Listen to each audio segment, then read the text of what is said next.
Begin with the flag salute. I pledge allegiance to the flag of the United States of America and to the republic for which it stands, one nation under God, indivisible, with liberty and justice for all. Welcome everybody to the February 29th Marion County Commission meeting. It's especially payday, and then we have a few other items we need to take care of today. First item on the agenda is public forum. We have no one in the room, and I don't see anyone online. So with that, we move into agenda approval. Any additions to the agenda? If not, the agenda will stand approved, and we'll move into payday administrative business. You can start with Penny. Okay, first we will go over the sales tax, which is a total of $94,285.76.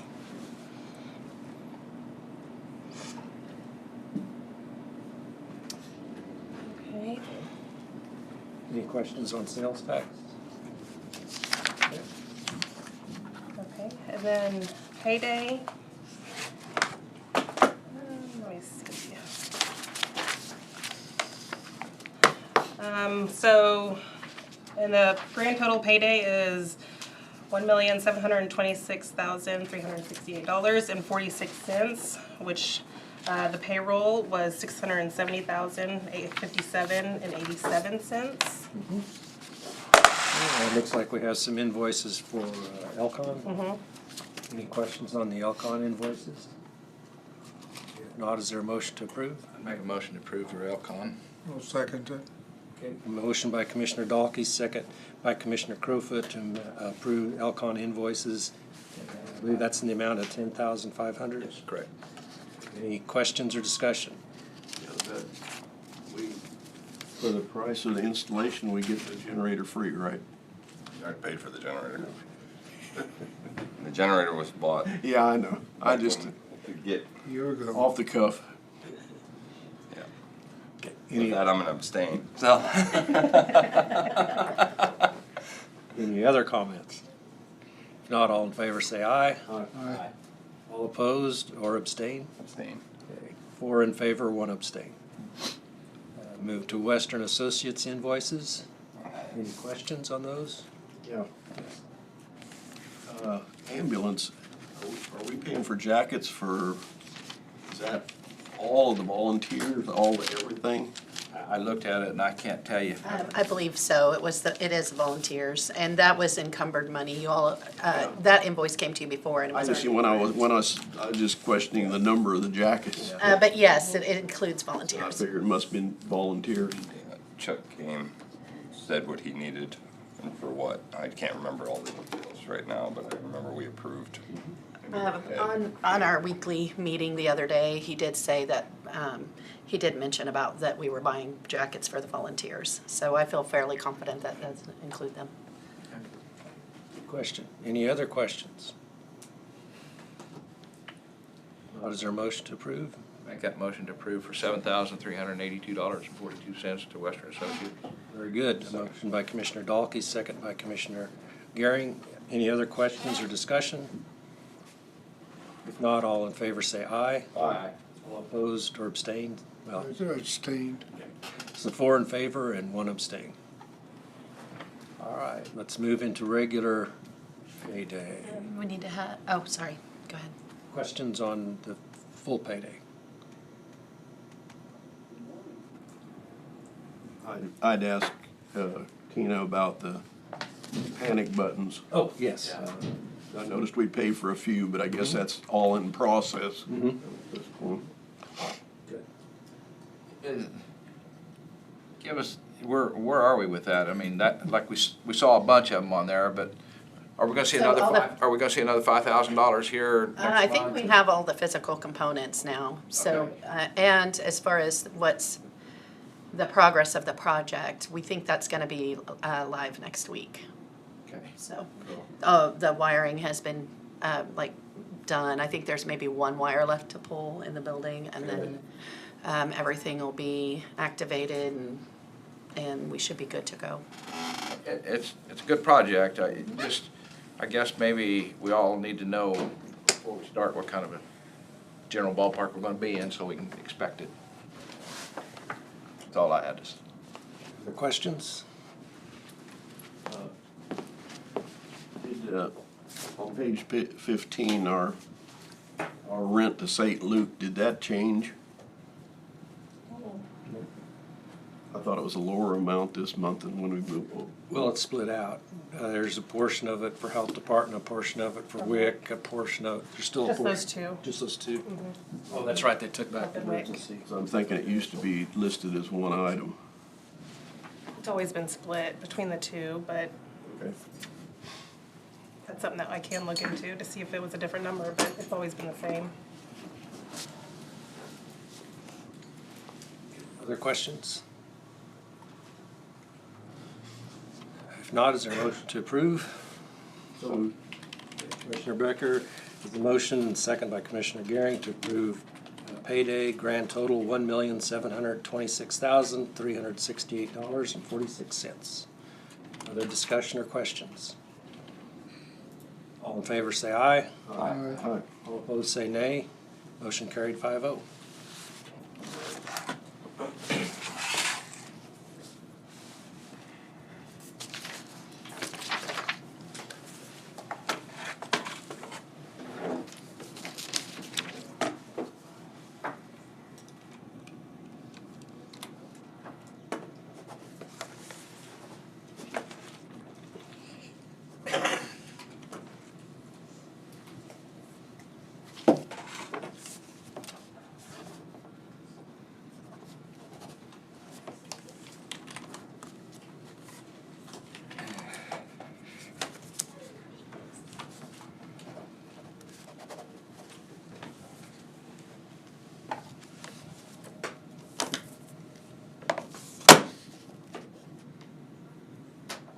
Yeah, just looking at that rent, it's the same as all the previous months. Okay.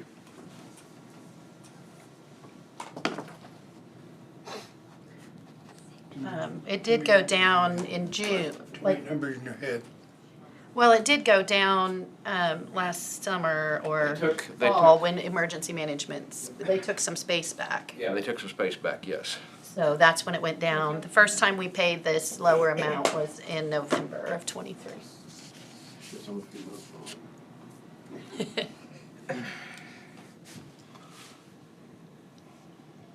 Okay.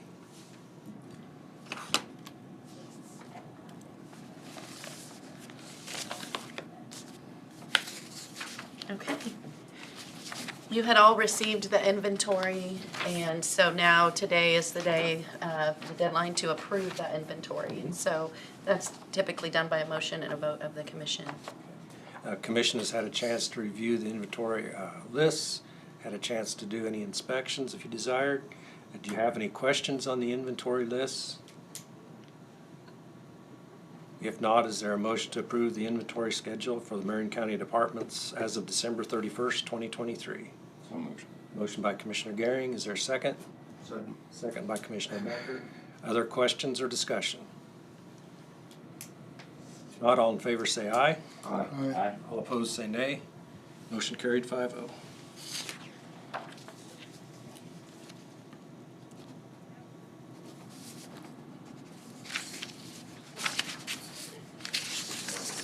Four paper clips. Three, there were three as of December.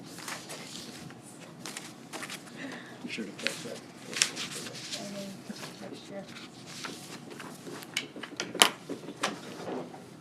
If you needed, there's plenty. You should see Ashley's Yeah, drawer. It's full over here. It's Yeah. like, That's my fault. I tried to throw it in my way. yes, that's all put together. Amazing how they don't get paper clips. I grew up out 200 in rural South Dakota. Anything you come across, you just kept. Because there's no place to go get stuff. Back page. That's what you signed for. Yep.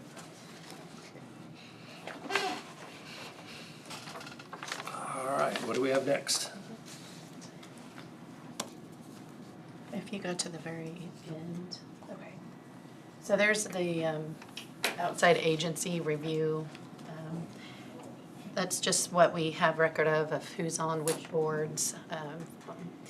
And Commissioner Becker, I know you're on I'm SCED. at large.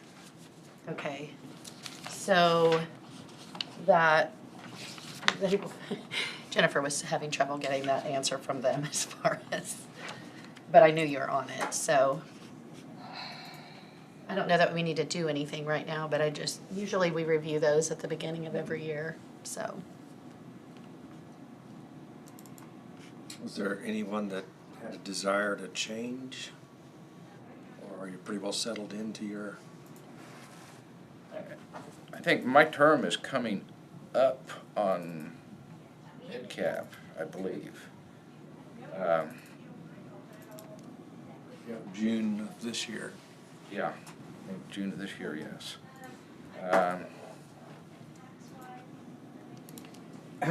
I'm almost in the mood to make a notion to the commission that Marion County no longer participate.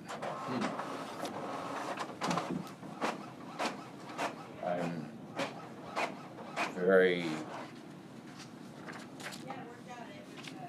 I just don't believe that the board which is all new members, is headed down the right road with that deal. And yes, they do have some holdings in Hillsborough Apartments. When you get to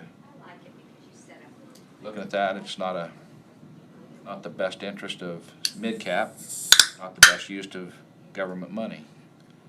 So I'm just at a little bit of disappointment in that, so I just can't see no use for Marion County to be in it anymore. We're the only county that's even bothered to contact that board in all the time I've sat there. I think some other counties need to step up and really investigate what that mid-cap's all about. So I don't know what, like I said, my term's up. I know I'm not going back there. I think it's a waste of time.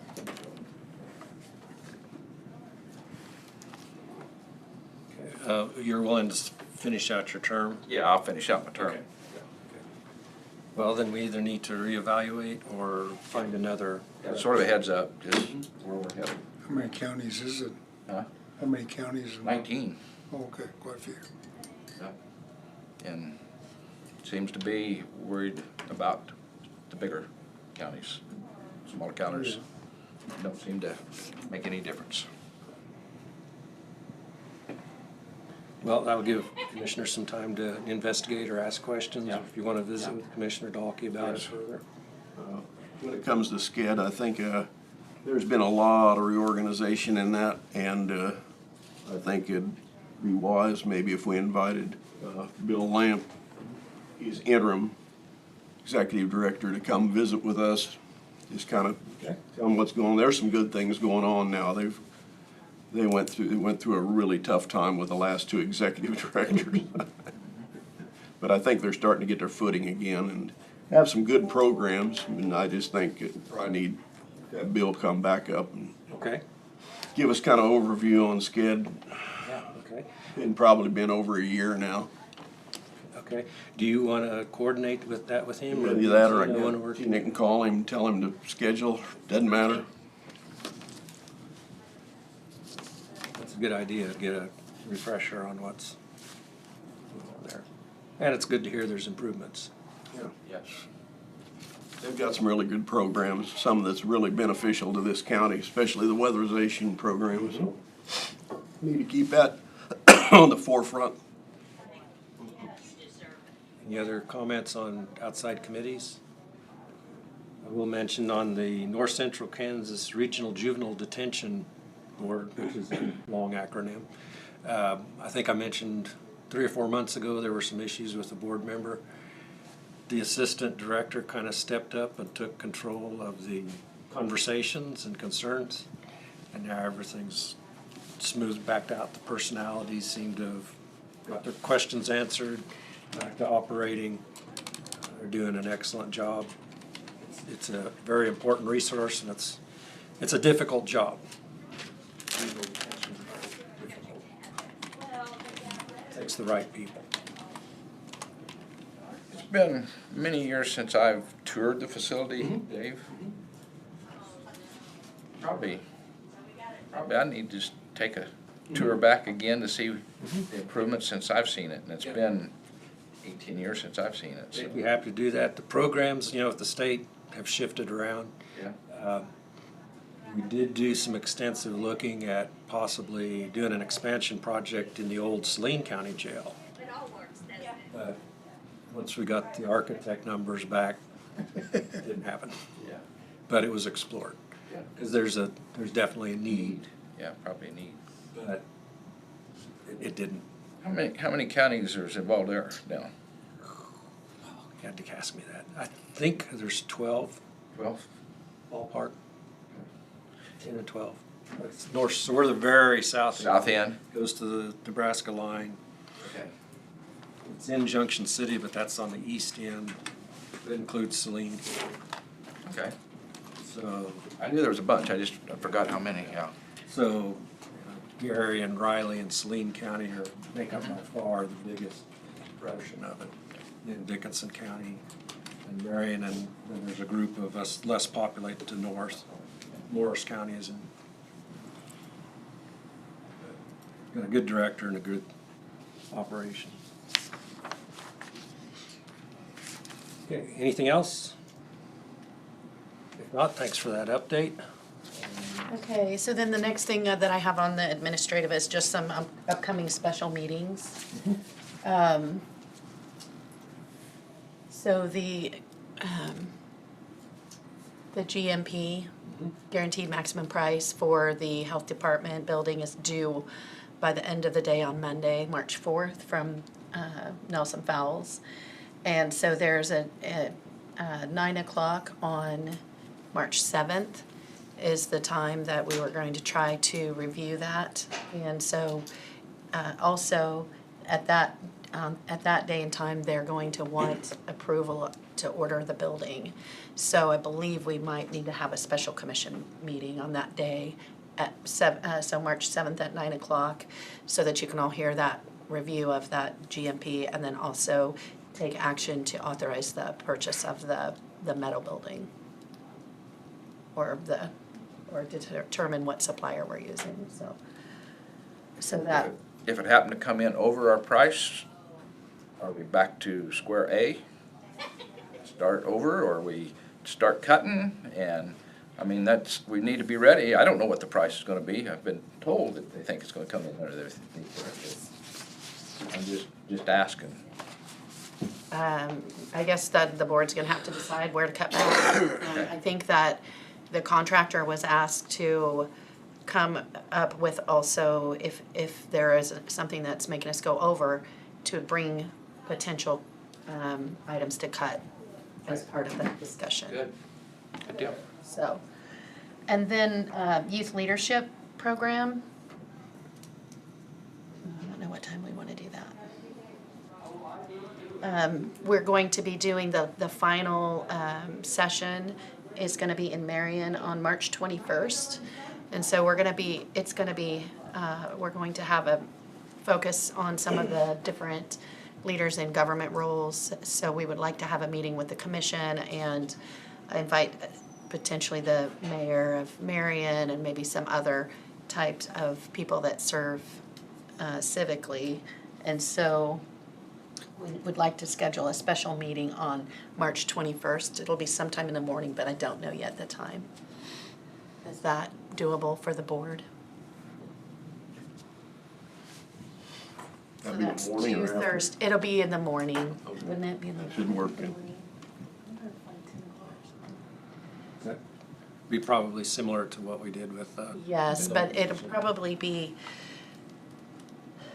I don't know the time. I'll get you more information, but I at least want you to kind of have that on your radar, that we would like to do that. That's cool. Appreciate that. That's heads up. Plus a text. Well, we'll talk about it again next week. Yes, we will. And And the next week. And hopefully next week we'll know Yeah. more about the time Alrighty. of what we want to try to do. But we're working with like multiple people in the committee and just making sure that everything lines up, so. Is that what you foresee for March so far? We need to have these meetings the first of month every month, so we know what's coming up. Coming up. That's what I foresee for March so And far. it'll all change on the 4th. Oh, yeah. And don't forget election on the 19th. So if you have big projects for Ashley, be sure to bring them in on the 14th. And when is the canvas? Is it on the Monday? Canvas is the 25th. So we will What's the have, 19th? it's the presidential preference primary Oh, election. that's the primary. Yeah. Primary and then canvas. Yeah, I'm pretty excited about that. you got about one option on the ticket left. Oh, By the time it gets to us, that's, I guess you can ask them. What's that? Do you all need a meeting on Monday?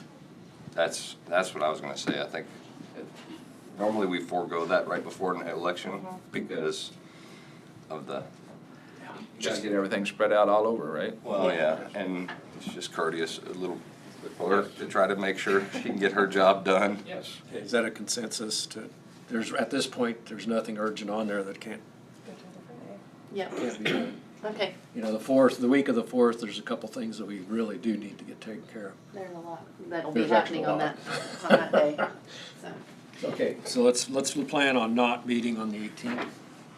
Thank you. Move it to the 21st.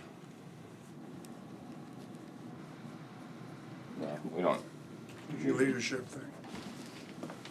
oh, We would be having a meeting. If there is something urgent come up, we could we can handle it on the on the 21st. 21st. Yeah.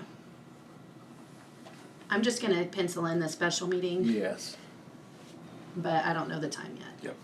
Okay, we can remove that one. Details.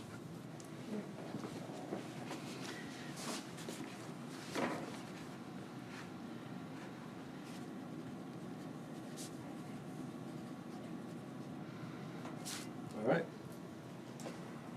Calendar's filling up. Okay, next. Really, I don't have anything else. I will mention that it looks like I know Kobe was working on the punch list for 1240 commercial, and they thought they were gonna be ready to sign off tomorrow. So we should be able to start moving in soon, but the thing is, we do not have our internet or phones yet, so it's in the works and it should be really soon, but the actual building, it looks like they're just about finished, so, That's great news. yeah. Should we tour the building? I think that'd be a great idea. I would hope. Yeah. I know you need to leave by 10:30 today, Somewhere right in there, yeah. so probably not today. Oh, if we leave here at 10:30, we can go up. Yeah, okay. Yeah. Well, we'll play it by ear if we. If we get done by then. we'll- There's like 7 cars out there yesterday. Yeah, they're really working really hard. I was gonna stop, but there wasn't any Yeah, parking. That's the way punch list goes. It's Yeah. a whirlwind over at the end. I was in it last Monday. And of course, there was a jillion things to do. There was one guy working, and I said, "You'll be done by the end of the month," and he went, "Oh, sure." Whatever that means. Whatever that means, yeah. Working through the I night. didn't know what the day was. Do you want to talk about health insurance while Yes. we're waiting for Steve? That'd be great. The other thing that I did was I do have the revised potential. I don't know if you want to talk about anything about the emergency management equipment storage today or just wait till Monday. What would be your recommendation? Well, it'd be nice to wait till Monday because I don't know what our current lease says as far as how much notice we need to give. Steve, Okay. Yeah, okay, maybe I'll look for it while we're doing this. Morning. Hello, Steve. Perfect timing. Ready to go? We are ready.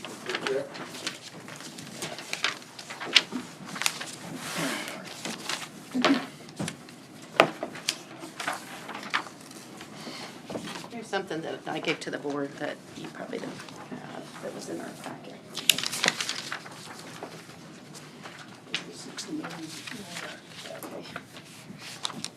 I'll share mine with you if you can go pass make those another down. one. Oh.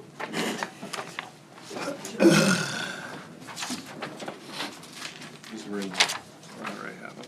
Oh, that's from last week. There's one more added to it. Yes, there we go. Ah, that's the one I penciled in. Yay.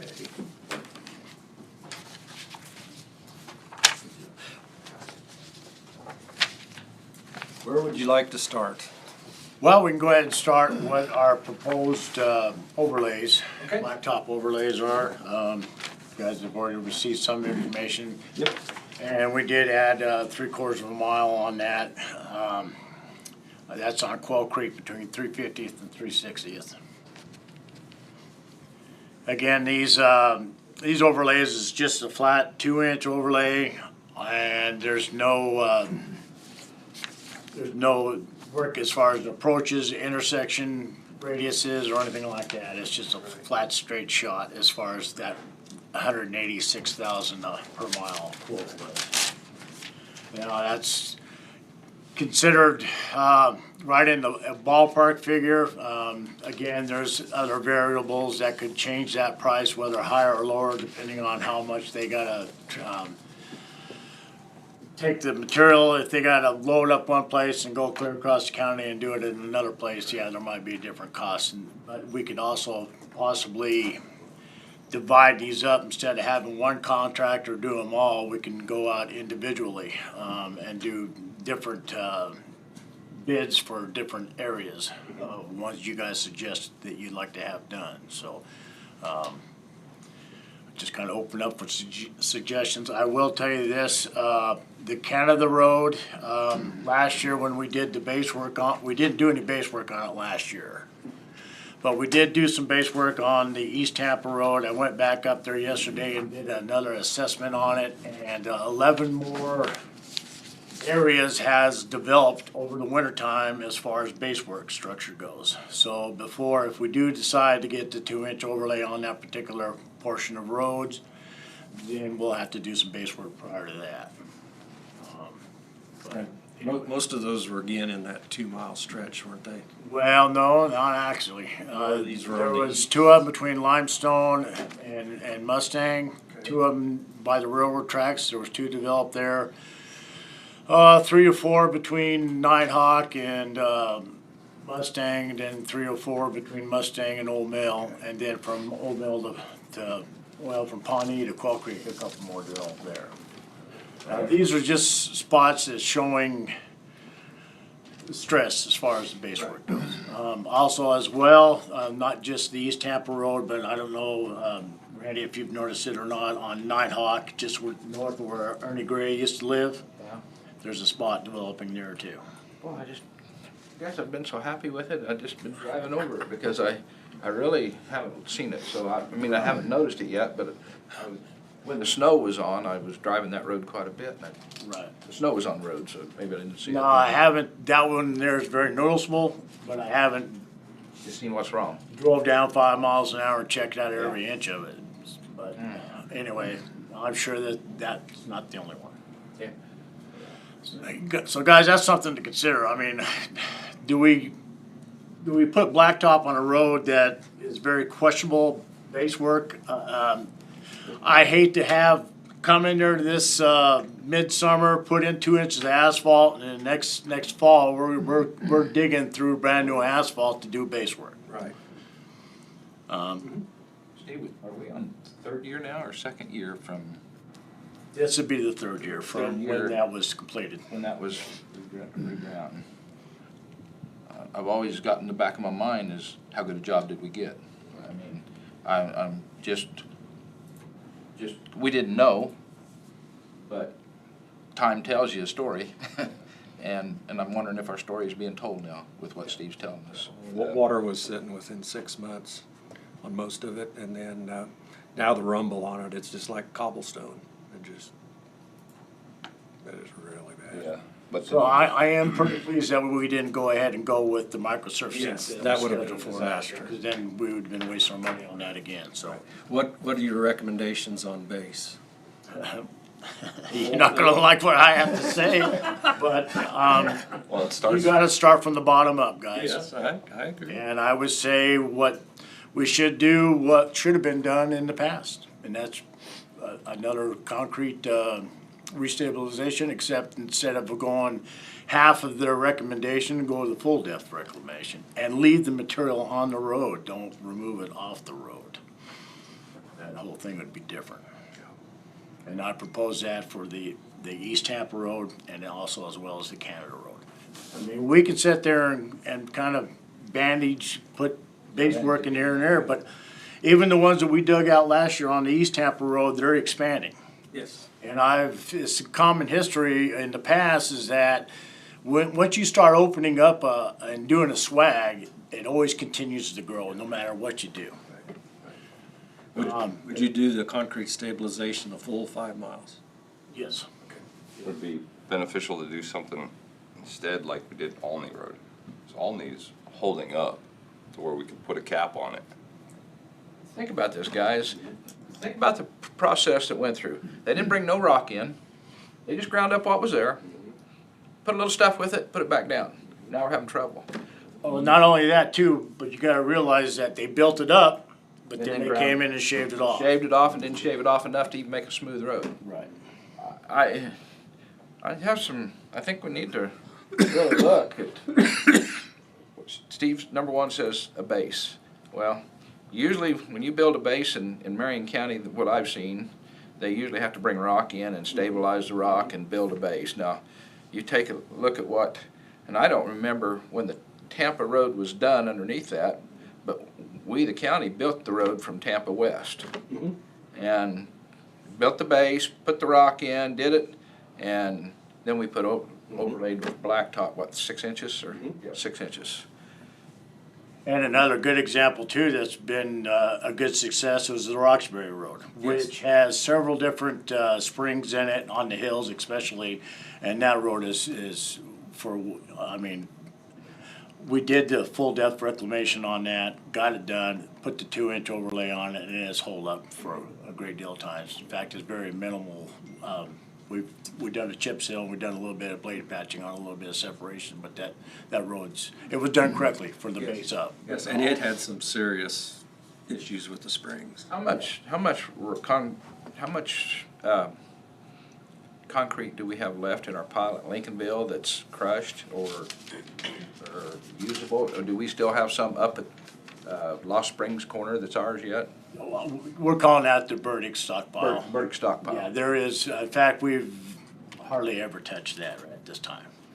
But there is a possibility that the KDOT's planning on doing some more concrete removal on Highway 77, and we might have the opportunity to get the crushed concrete and get it ground up again, just the same process of what happened in the past, but hopefully with a little cleaner, less metal.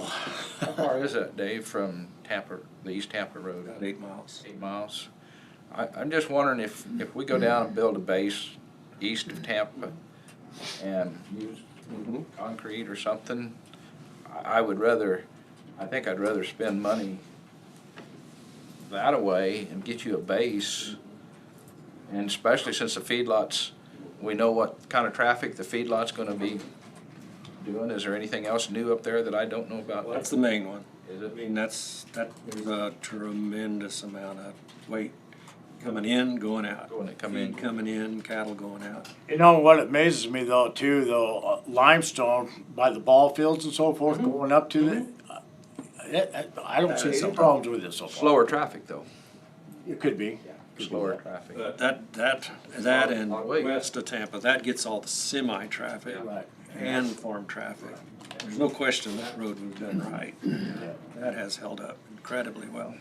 But I agree completely with you, Randy, that we gotta get a base under there. My question to Steve is, what's the best route? Yeah. What route do you Well, I'd recommend? like to look at your guys' recommendations. Because, first of all, we've got several things planned. I know one thing, our secondary gravel roads, we'd like to start doing. And I'd like to discuss something with you guys. I don't have a marker or a drawing board, but anyway, we'll talk about that here in a bit. We're planning on doing, and that's gonna tie up quite a bit of our guys doing rebuilds, but at the same time, like beginning this coming Monday, we're planning on, grinding up, Quail Creek between 350th and 360th, and doing it the way you recommend as far as hauling in material, grinding up the actual asphalt to use that as a binding agent, as well as coming up with a cap. And the cap is probably gonna be an AB3 base, or not base, but a road surface, and that way we'll water it down and get a good compaction on it. That way, when we go to overlay it, if we do decide that, then it will be able to, it'd be a lot easier to shape it up again prior to the actual laying of the asphalt. So anyway, that's gonna be a good tell as far as how we're gonna be doing things. So 3/30th, we'd have two options. One is to do like you're talking Quail Creek. Right, and County have us goes in, do it. You bring in the crushed concrete, you pack, you grind. This would be 5 miles. The other option would be the concrete stabilization, With the contractor, yes. which gets you out of the But picture. it costs more money. It costs more money, but you could be doing gravel roads or rebuilds. Yeah, and again, I'd still, before we get done today, I'd like to talk to you briefly, because it's gonna be kind of a shock to some of your constituents, and it's, but anyway, it's a good thing. Steve, concrete based isn't, It isn't the answer if you don't add rock to it, I don't think. Oh, you gotta have something to bind with. Right. And that's what I guess bothered me when I saw it out there, is there wasn't that much base aggregate to bind with. Right. what did we do under the cement? What did you do under the cement for Kansas. Kansas? Yes.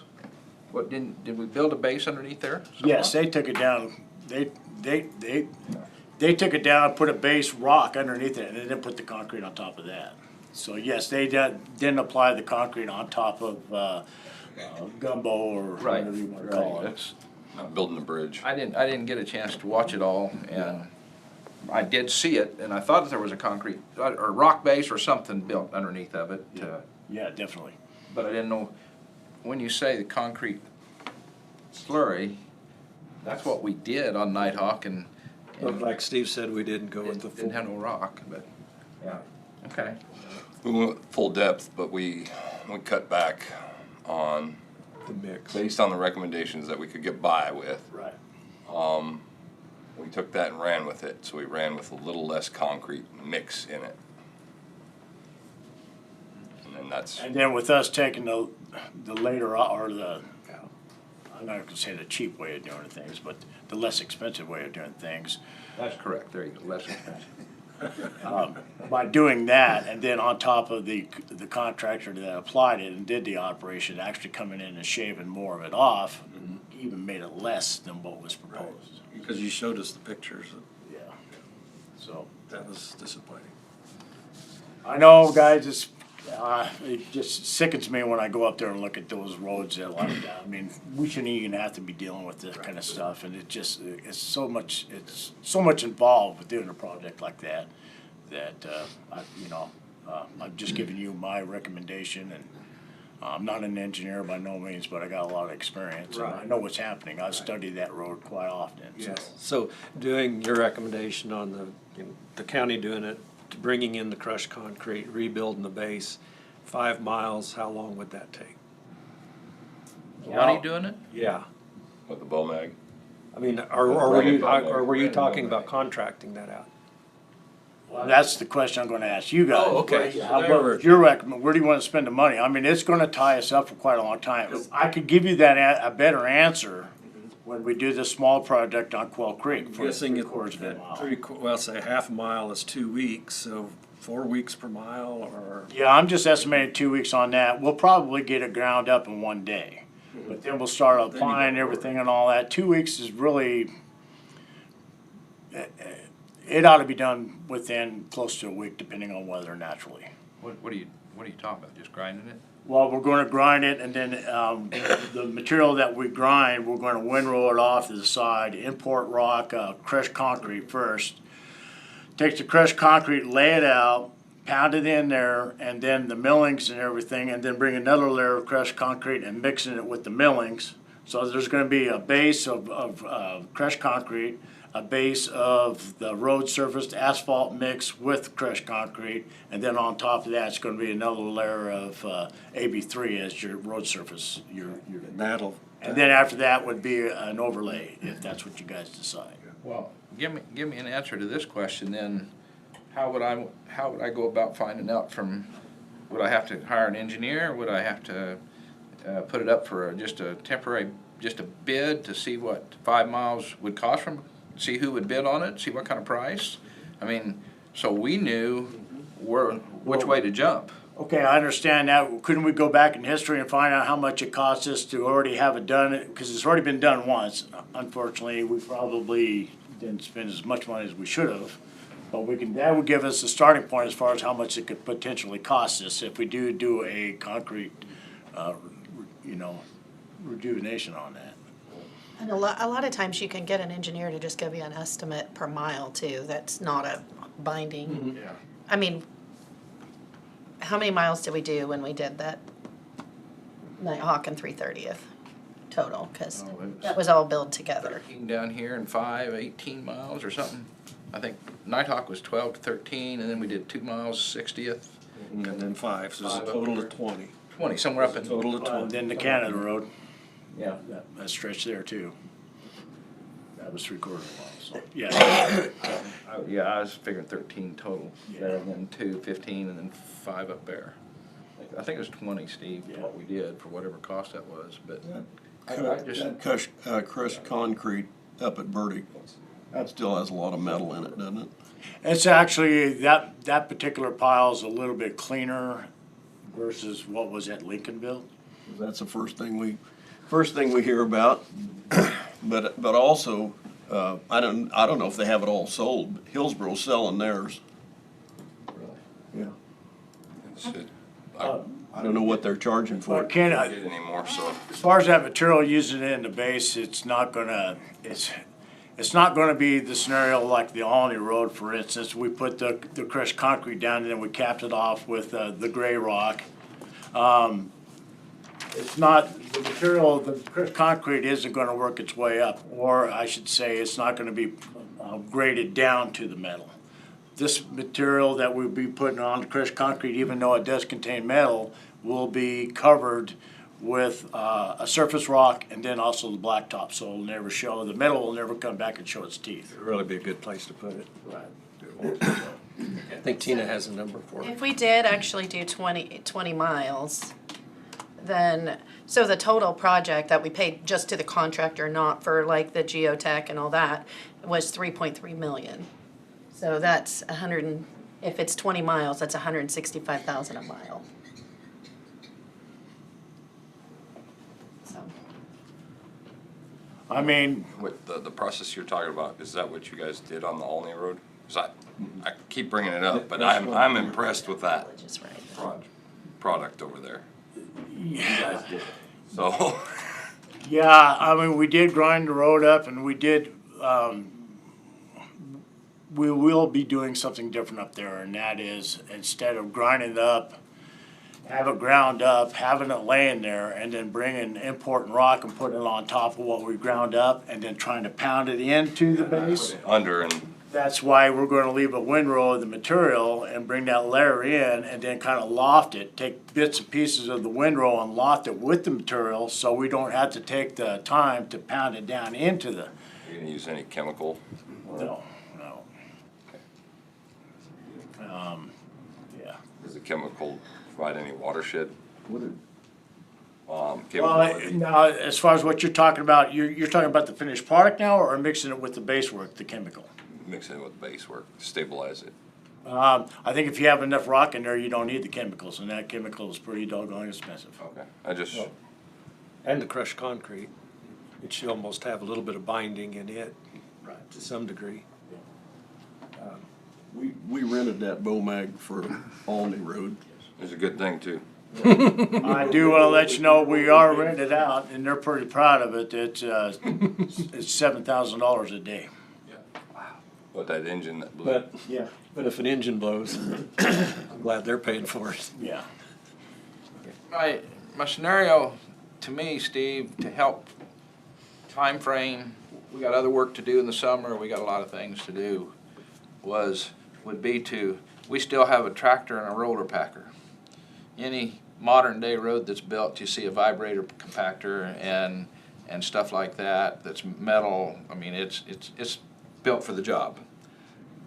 I just think that if we need to upgrade a little, I mean, roller packer will do a great job if you got some material to get in there, and it'll do a great job. And that's what we've done for many years out here.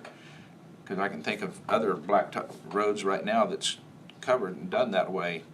But I just think maybe we need to take a look at having time frame, having somebody, have a contractor take a look at it and just see, we come up with some sort of specs that we want, either with our cement or not with our cement. I don't care, but we just need to see what it's gonna cost us, I think, to put a base down and build off of that, because just what Joan is saying, there's a good base at Alney. Well, I mean, if we're gonna, I mean, what we've just been talking about is everything we did. If you're gonna do something, do it right. The cost, yeah, is important, but if you do it halfway, you wasted that money. So if you're gonna do it right, and that's the basic learning experience we're having. I mean, Yes. Yeah, I mean, it's gonna come back and get you later on if you don't do it right. So let's kind of go back to what this meeting is intended for, is kind of discuss what we'd like to do as far as blacktop roads. With everything being said just a few minutes ago, let's kind of go back and look at our list here as far as what's proposed to get blacktop and kind of make a decision. So we can go ahead and start notifying contractors, asphalt plants and so forth like that to give us a bid, and we can start the process on that. So I know there was some good discussion that we're pretty happy with the Alney Road, but at the same time, we were discussing whether we wanted to do it or not. So anyway, yeah, I'd say the Alney Road's when we talked about it in the past, we talked about either doing the east side, the west side, so that's kind of like, if we do decide to do it, we need to kind of get together and make a decision on it. me personally, it's anything that needs base work, I would take off the list. Just because, let's get it based down, packed down, set for a year, and then bring it back up next year. Okay. That's my opinion. I So don't, you're gonna commit the money to do it next year on the asphalt? that's what would be my thought was. There's no use patching stuff if it needs base work. Right. I'd agree with Is there a that. way of doing the base work and the asphalt in the same year, or does it need, in your recommendation, do you recommend waiting a year? It'd be good to, let's say for instance, let's go back to the Alney Road, it's ready to go. I mean, we just need to do some fine grooming on it, shaping the road up and get a good base, and probably have it fog sealed. In other words, you've already got your gravel there and you got your surface and you got everything shaped up. You come up with the fog seal, and what the fog seal does is keeps the material and everything, it's kind of like a layer of glue, if you want to call it that. It's a cap keeping that material there in place where you don't have movement, and then you put the asphalt on top of your fog seal, and it's kind of a binding agent between your gravel or your top layer versus, and it's like a sandwich, and it's the sticky, yeah. Sticky. Yeah, and it's something that is kind of inconvenient. It has to set over 24 hours without anybody driving on it, but it does make a big deal difference. I can go in there, like the Pilsen Road, that's breaking up now, and that's because there wasn't a fog seal done when the chip seals was overlaid. It's starting to flake out, but anyway, we'll discuss that later. But anyway, the Alney Road, we kind of agree on that then, as far as possibly doing that on the east side. Seeing a consensus on that? That one's held up, and the only reason why I say that the base and weight is sometimes things arise, right? And it gives you a chance to not have the asphalt already on it and go ahead and fix that area again, and now you're dealing with the same material. And then you go cap it later, I mean, after you allow itself to prove itself. What do you do about the width on the Alney Road? Well, that's secondary gravel roads, and that's completely off the subject of what we're discussing now, and I'll talk to you about that here in a bit. I think he's just talking about what are we, I mean, it's, What are we gonna lay it's so on? wide now. Yeah, all It's right. 4 lanes are wide now. Well, you gotta have shoulder. Yeah, you gotta have shoulder. Once you get to your 2 inches overlay at 24 feet, So you're just gonna do 24 feet. yes. Then you have to have that 3-to-1 drop, so you don't have rollovers. Right. Yeah. Take a lot of gravel then. Well, I mean, technically, all you need to do is a 2-foot shoulder to be within compliance of the state as far as you gotta have safety concern. And then it's the same thing with what they did on the Indigo project. They only put a small layer of shoulder if you want to add it to it. So that's what will be done on that. Does that answer your question? Yeah, I mean, it's All right. 4 lanes wide right now. He just didn't want you tapping it from end to end. They want a 40-foot wide. No. Okay. That was his concern. Unfortunately, guys, and gosh darn it, it's just, I mean, here we got these asphalt plants coming in our county. Yeah. And we're not gonna be able to use them to our full potential because of all this with the base work projects. Like Canada Road needs base reworked, so there's no point in putting cap on it. Right. As far as the Nighthawk, I would just kind of see if we only had to do a certain section of that's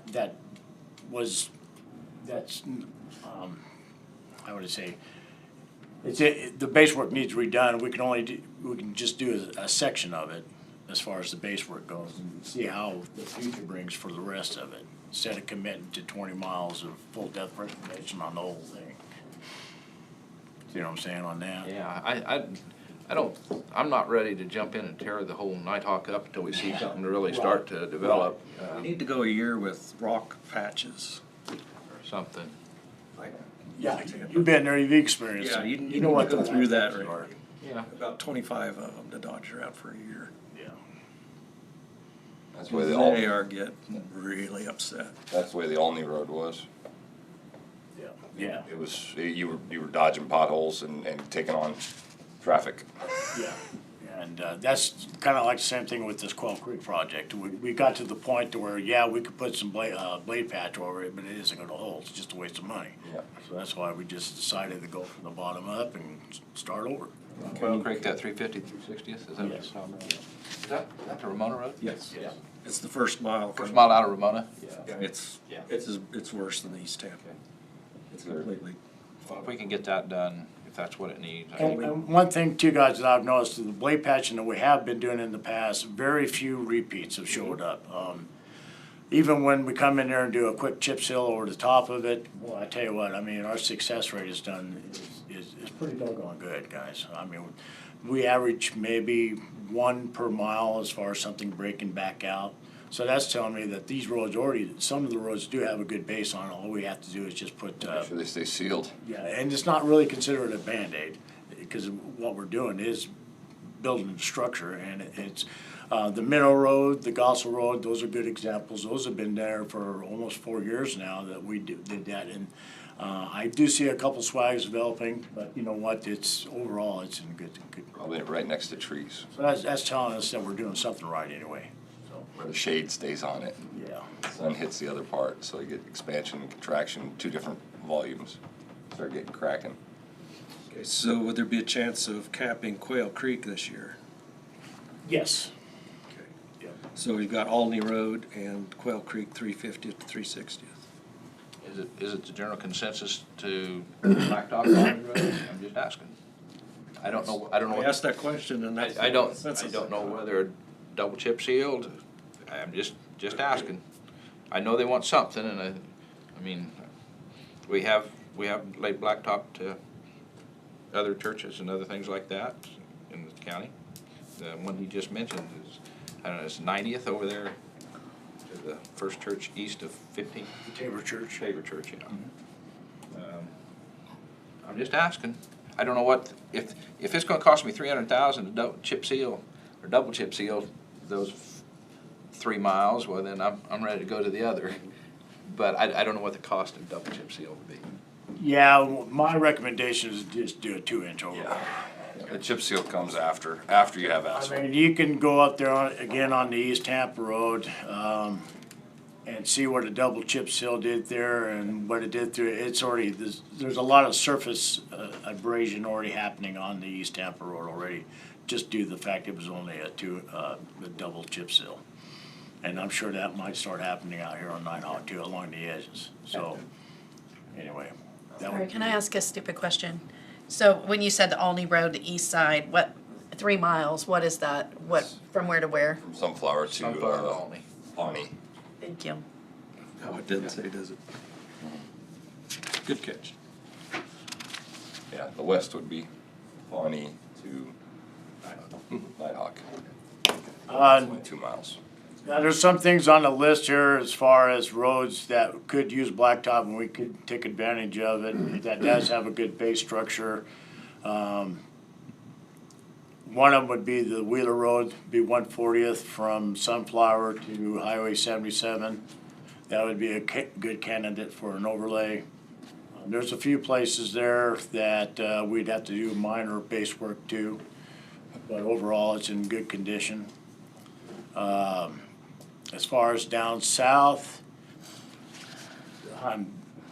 things are pretty good there. I'm really anxious to get on it and do some more blade patch and so forth, but with the blade patches we did last summer down south, they seem to be holding up with the exception of timber going from 40th to 60th. There's some Couple places spots in there, yeah. rearing its head, and that might be a candidate too, if we did get the base work done there to get an overlay on that.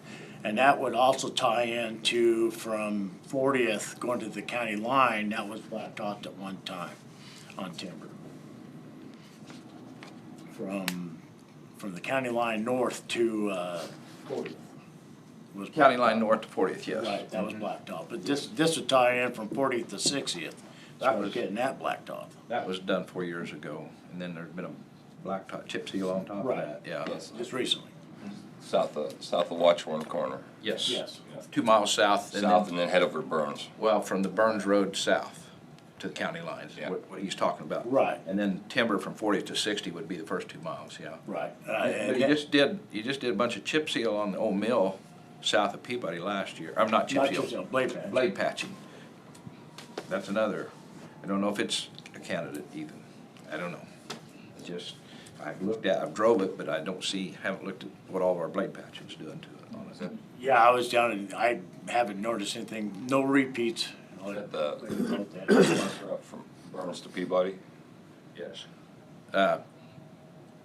60th and 40th, and then those 2 miles. Those are On timber. the bus route, yes, Okay. yes. That's, So that would be another recommendation to use as far as asphalt goes, taking advantage of these asphalt plants that are in town. You're still looking at how much a mile?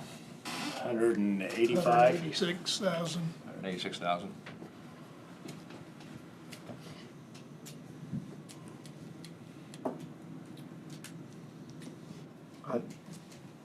Here's my take.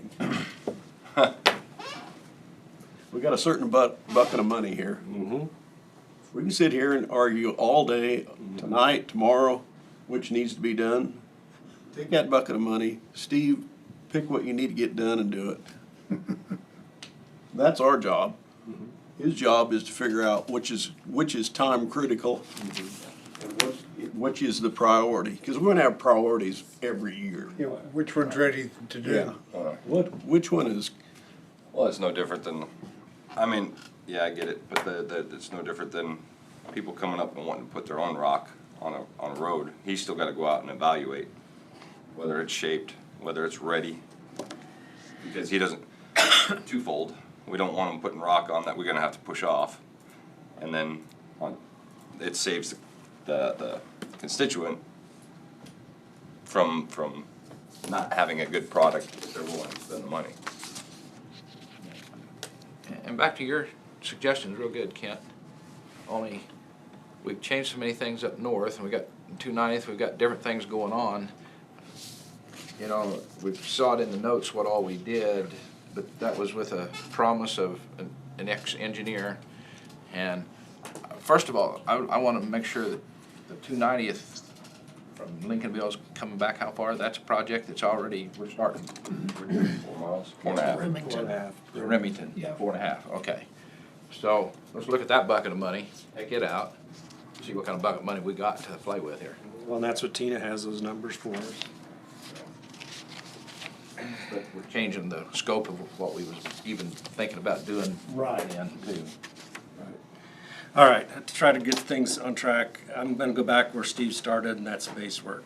So, I guess from what I'm seeing, the worst project we got is 330th, As well as the Canada Road. as well as the Canada Road. Nighthawk, Those two bases need to be addressed. yes. Your recommendation would be the crushed concrete process, which you explained to us. And with the time constraints, it'd be probably beneficial to the county to put that out to a contractor. Yes. So the first step would be for you to draw up the specifications for that contractor and, But probably with the assistance of an engineer. okay, Yeah. for that base work? Does that, and that would be for the 330th and the Canada Road? Correct. Do we have a consensus on that? Yeah, no, the base has gotta be done. Let's tackle the base and then get to asphalt. Are you thinking tear up the whole Canada Road then? And redo it? No, not that? what they just got done overlaying. Okay. No, we wouldn't do that. Okay, It'd be well, approximately 3/4 of a From mile. 56 to Just where we three-quarters did of a mile, okay. 56 to I where we just, did I the. want to determine, I don't want to talk about 12 miles, I want to talk, Right, that's all I'm doing. big difference. All right, we just want to make sure, okay, I understand what you're saying. Even where that bad spot is that he's talking about, probably wouldn't let you have the whole 12 miles, it'd just be one. Okay. But then again, then we see what Nighthawk, see what develops there on that. And then possibly, if things work well with what we're planning on doing on the East Tampa and the Canada Road, if we do have good success, then we can possibly look at doing Nighthawk in a future time. Can't let Nighthawk go back to what it was before. No, never. My old line truck, we literally had to swerve between ditches. I mean, it's so stiff framed that it would just, Yeah. Yeah, I'm confused, but because isn't the Canada Road Nighthawk? Nighthawk, yes. Yeah. So you keep saying Nighthawk or the Canada Road, what's the difference? Same thing. It's the same thing. Yeah, it's, The Canada Road is Canada just, Road is more of a term for like the city, right? Between what, I understand, but, so what are you talking about doing though? So It'd- you're talking about it'd just be- getting a base it'd on be the, on Nighthawk between south of Highway 56 to 190th, excluding the new project that was done last year with the new asphalt and the rumple strip. The north. So it'd be approximately 3/4 of a mile of base work done on that particular. Nighthawk south of 56. Okay. North 3/4. Hopefully that clears things up. yes. Got it? Yeah, Old timers, the Canada Road and stuff.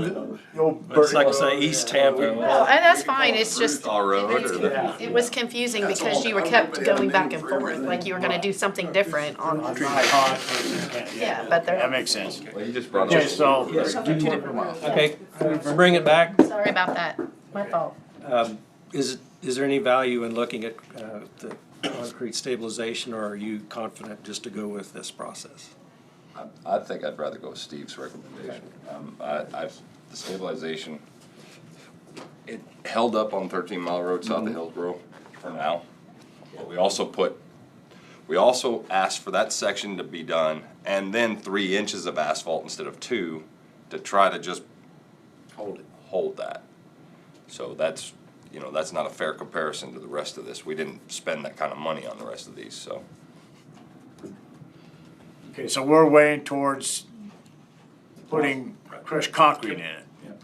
And not doing a full depth breath as far as injecting. I just wanna make sure we're on the same page with that. Now I'm not real sure. The first option that you gave us was the crushed concrete, the millings, and Right, Concrete, the pack and then process. maybe 3. right. Yeah, and then I guess my question was, the other option was just going back to the full depth reclamation and concrete injection, if that's even worth putting a bid out. I think Steve's plan, and I'm sorry, I think some of our local contractors can handle. Okay. So we can actually, target and get some more stuff done. Okay. With some local help. If we go with the full depth, we're limited to what they can do. because that's a specialized.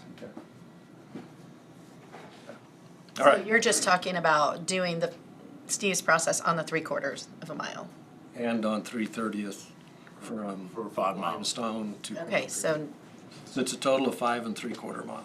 It's the top 2 lines on the sheet that it gives. yeah, I got it. It's just you've gone back and forth a few times, so I just want to make sure I understood where you're landing. Just before the final decision was made, I just wanted to know if there was any interest in, So- any value in the other number or not. So that would include importing material, crushed concrete or whatever the engineer recommends, establishing a base, and then capping it off with a surface material ready for asphalt overlay later on in the future.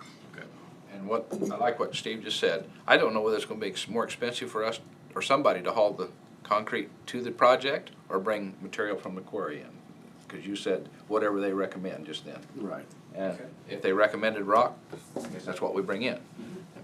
But if, I was thinking of concrete just because we had it, but it's gonna be expensive to wherever you take it, I don't, trucking it, so. Right. Okay, so, and that's something you want a contractor to look at doing. That's what I'm hearing.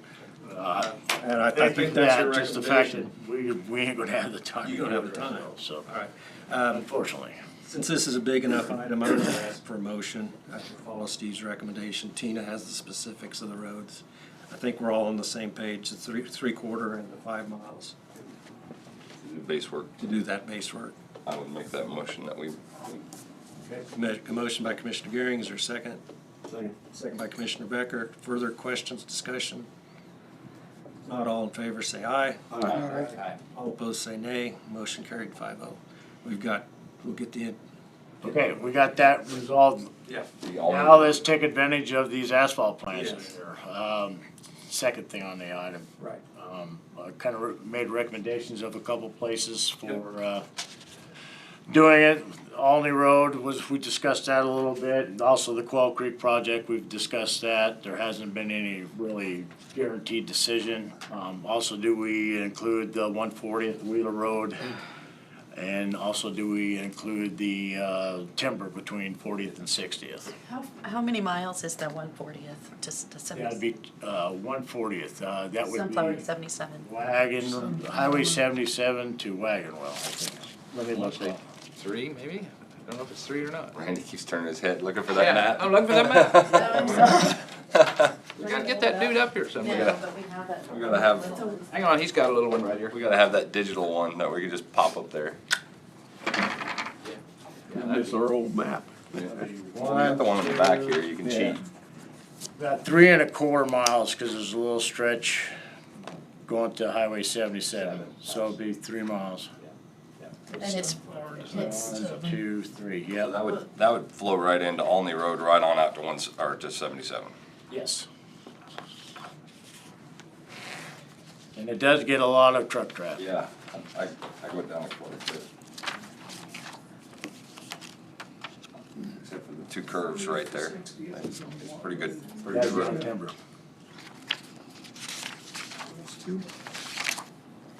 And I think these 2 miles that we're talking about as far as the Wheeler Road and also the Timber Road, that would be very minimal base work done on it because it already has a good base work. There would just be a few places that we'd have to do a little bit of base work to.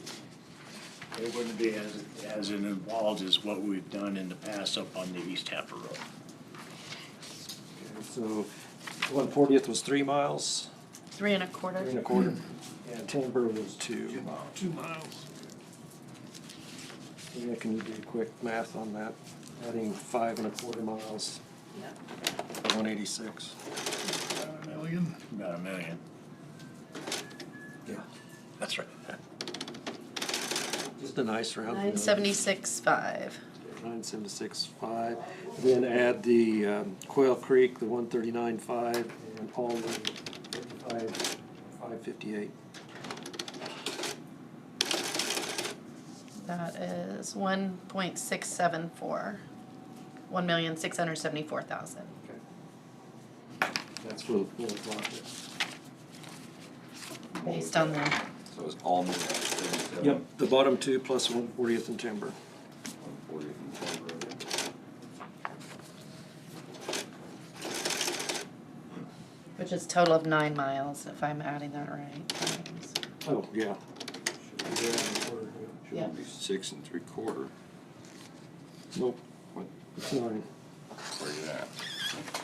Bottom two of the top, I'm doing by this. 5, On your road. 3. Quail Creek is 3/4. Quail Creek is 3/4. 140th is 3 1/4. so that's 6.5, 8.5. And then timber is 2. Timber, that's what I'm missing. So it's a total of 9 Timber, miles. timber's 40th to the county line? No, He said just 40th going to 40 60. to 60, the bus route. from 40th to Oh, the okay. county line has already been blacktop. But Okay. from 40th to 60th, Right there.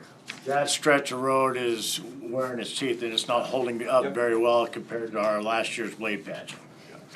I got you. Got 4 roads there. Yeah. Okay.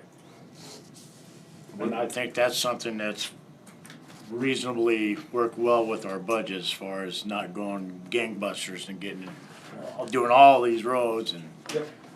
So I think that's very manageable for us. Steve's presented a reasonable, very good recommendation.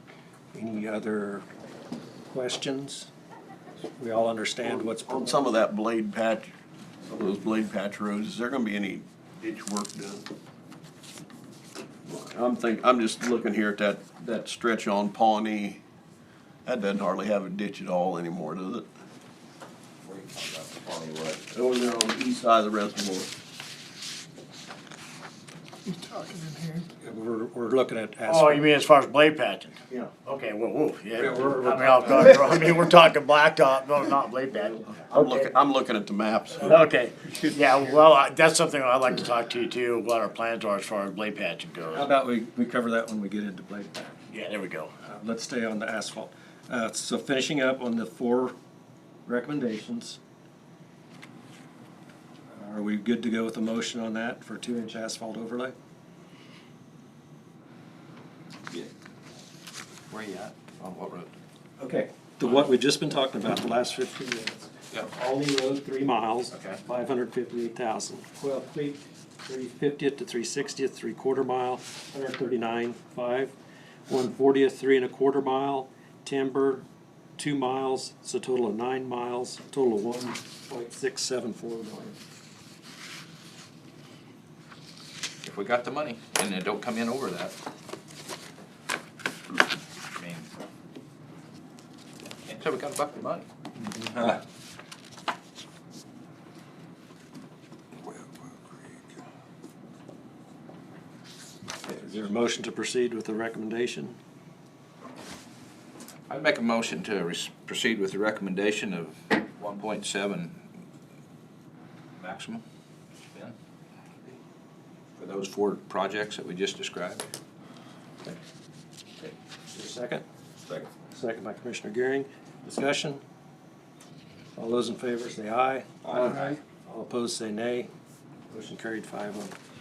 Okay, just a quick question, do you wanna do these roads individually, or do you wanna put it all in one package? I'm gonna leave that up to you, whatever you recommend. As far as I going out think, for bids? I What think do you think, should, Jen? I think you should, Both ways.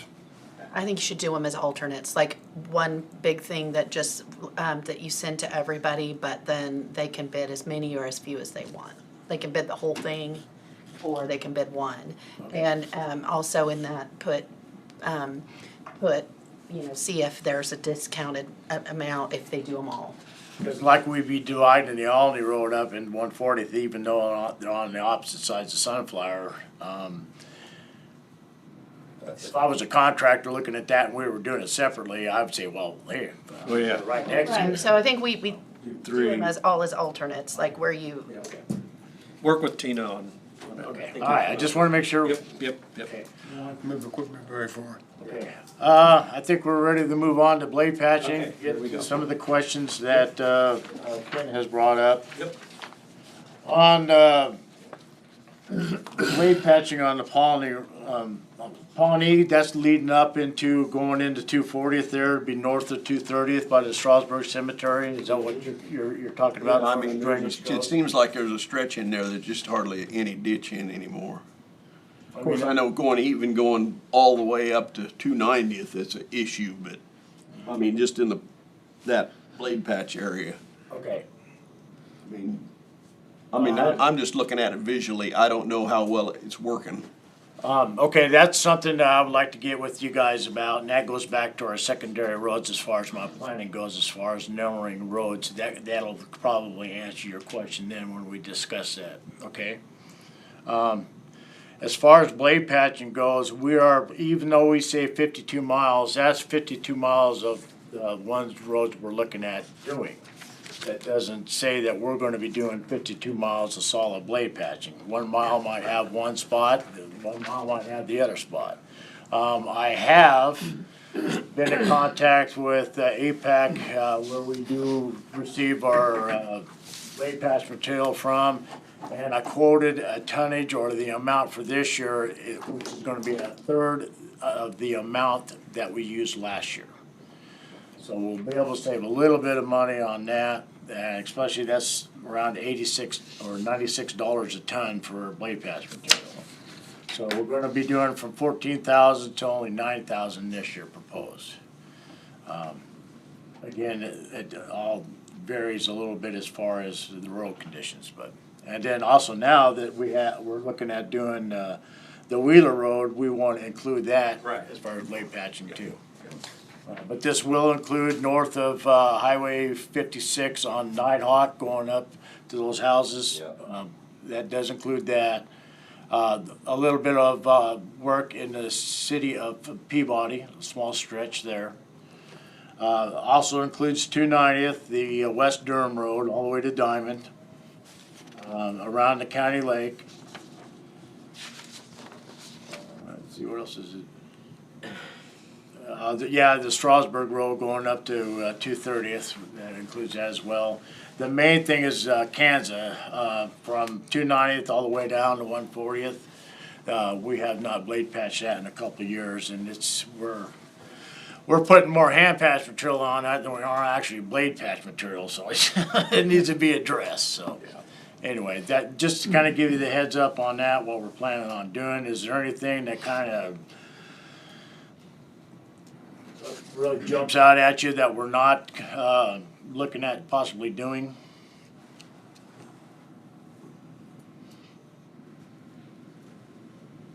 Is that Looks three, like- is that 3 miles of blacktop that Kent was talking about from the East Shore Corps office to the blacktop? Is there 3 miles? Yeah, it'd be basically almost where the dam's at, Yeah. going north Going to north. the cemetery That's of 3 miles. Strasburg, yeah. Okay, I was thinking. That goes around the bend and all that. There's some spots showing there on that. They're not really bad, but if we don't do anything about it, they're gonna get worse. Okay. And then we'll have to get into base work, which we're trying to avoid. The blade patching wouldn't go all the way to 240, right? Isn't that just dirt? It goes to 230th, Yeah. 20 tons of dirt. The shade goes all the way up. Yeah, the shade goes all the way, is what reason why Oh, that's I'm confusing. sorry, well, football. Yeah. Anyway, Got carried away with it. 51 miles. I want it blade patch, no.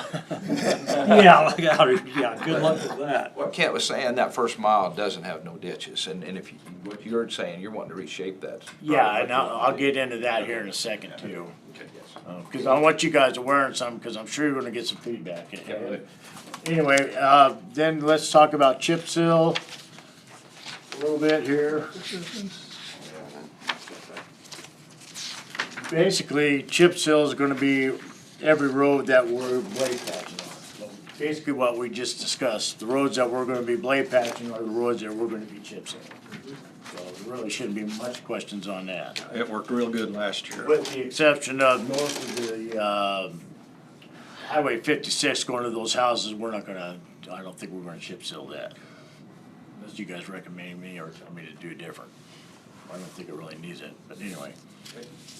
Okay, now, have we pretty well, Tina, we pretty well covered everything that was asked last night? Microsurfacing too. Oh, microchips. Yeah, you added a mile and a half on there of what we had, so, yeah, that's fine. I'm just adjusting my sheet as we go, so I can give you updated numbers, so. Yes, you have, I think.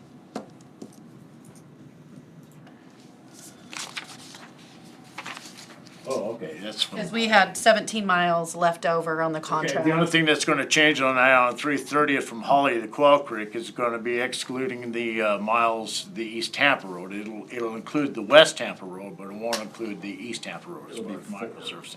So it'll be 4 miles. Oh, okay, so that'll be less. Yes. Holly to Limestone. So 4 miles. Yeah, that's from Highway, or K-15 all the way to Quail Creek, which we're not doing to Quail Creek. We're doing it from Holly to Limestone. So that still leaves 2.5 miles of that 17, if that's only 14.5. Is there somewhere else that, or are we just gonna? That's something I didn't want to get in touch with Vance Brothers until we made a decision what we're gonna do where and that, because I didn't want to have to tell them one thing and then come back after you guys make a decision and tell them another thing. So I do believe the material, the material that we have stored at the Pilsen area, or not the Pilsen area, yeah, the Pilsen shop, they've already got a stockpile of material that they use for microsurfacing.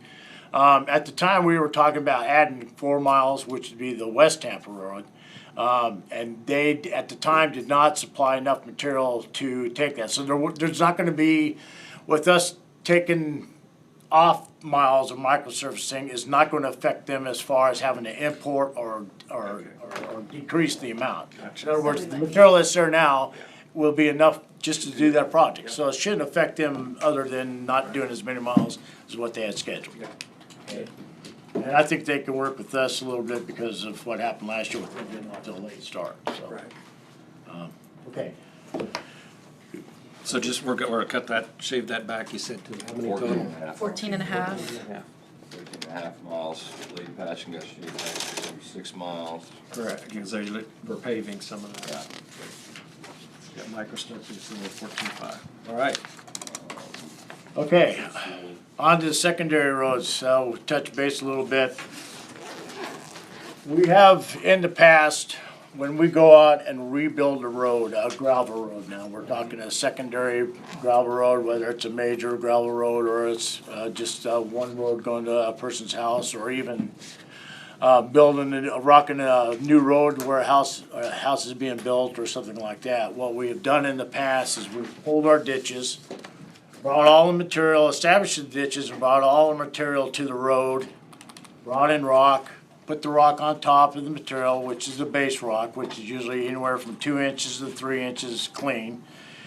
Lay it on top, and then we try to pound that rock down into the ditch, into the dirt that was already established or brought up. So, and then after we get it pounded in, it's settled pretty good, then we come in with the surface rock, put the surface rock on top and make it a road surface for people to drive on and all that. On these major secondary roads, I'd like to do, this is gonna be an experiment, but I've really thought it out in great detail. I would like to take a 30-foot road, reduce it to 24 foot in width, basically taking 3 foot off each road's edge, bringing that material that's already there, that's decent material, it's not dirt, it's not organics or anything like that, taking that 3 foot slope, 4 to 6 inches for 3 foot, that material there, just moving that material off the road's edge and bringing it to your crown and establishing that material and building up your crown at the same time,